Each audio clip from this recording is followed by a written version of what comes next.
Iran में महिलाओं की आज़ादी को जंजीरों में पकड़कर रखा गया, जकड़ कर रखा गया। इनकी आवाज़ को दबाने की कोशिश हुई, लेकिन 3 महिलाएं ऐसी हैं जिन्होंने इन जंजीरों को तोड़कर सीधा खामेनेई सत्ता को चैलेंज किया। न सिर्फ चैलेंज, बल्कि वो आग बनी जिसमें खामेनेई का साम्राज्य जलने लगा है। कौन है वो, इस रिपोर्ट में देखिए।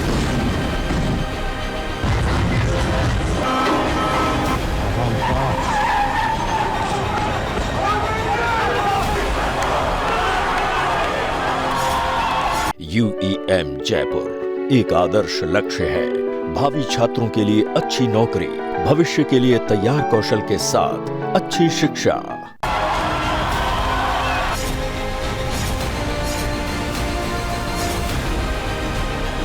ईरान में खामेनेई शासन ने सबसे ज्यादा बंदिशें महिलाओं पर ही लगाई।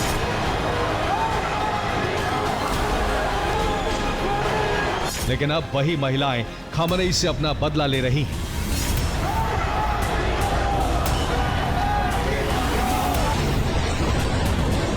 न सिर्फ बदला, बल्कि इस आंदोलन को तेज करने में मुख्य भूमिका भी निभा रही हैं।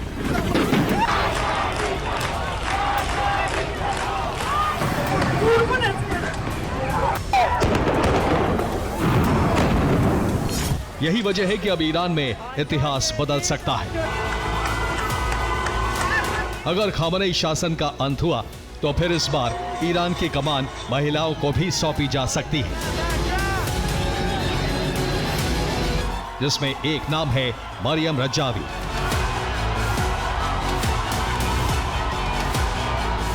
माना जा रहा है कि लंबे समय तक यूरोप के अलग अलग शहरों में रहने वाली मरियम रजावी ने ही ईरान में विद्रोह की चिंगारी सुलगाई और उसे विकराल आग का स्वरूप दिया।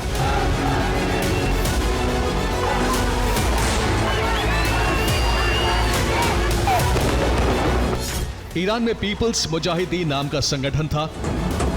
आज के जमाने में इसे निष्क्रिय माना जाता है। युद्ध के दौरान इस संगठन ने इराक का साथ दिया। इस संगठन को मसूद रजावी ने बनाया था।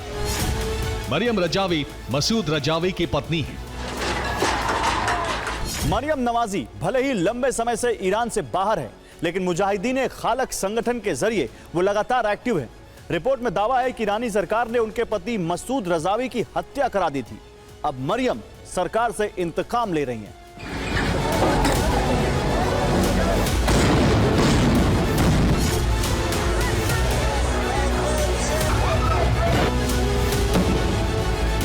हालांकि फ्रांस निर्वासित होने के बाद भी मरियम रजावी ने संगठन को बनाए रखने की कोशिश की।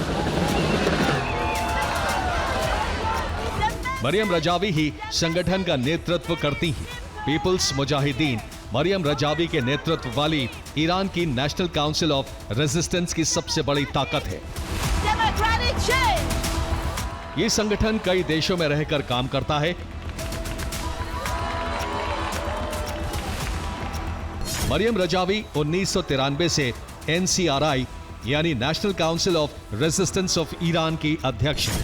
मरियम रजावी ईरान में बड़े आंदोलन की नींव बहुत साल पहले रख चुकी थी। अमेरिका और इजराइल से मदद लेकर धीरे धीरे मरियम ने ईरान में इसे मजबूती दी।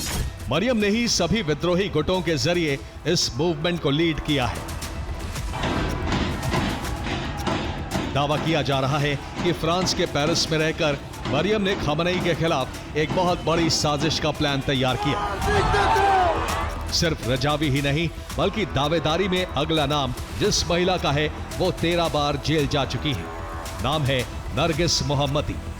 महिलाओं के अधिकारों, अभिव्यक्ति की आजादी और मौत की सजा के खिलाफ आवाज उठाने वाली मोहम्मदी अब तक 13 बार जेल जा चुकी हैं।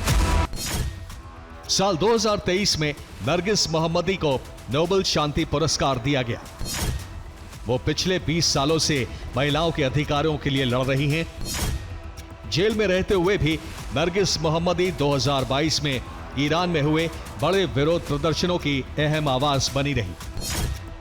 ये प्रदर्शन एक कुर्द युवती महसा जीना अमीनी की गिरफ्तारी और हिरासत में मौत के बाद शुरू हुए थे और इसी वजह से वो ईरान की तानाशाही व्यवस्था के खिलाफ आजादी की एक मजबूत आवाज बन गई।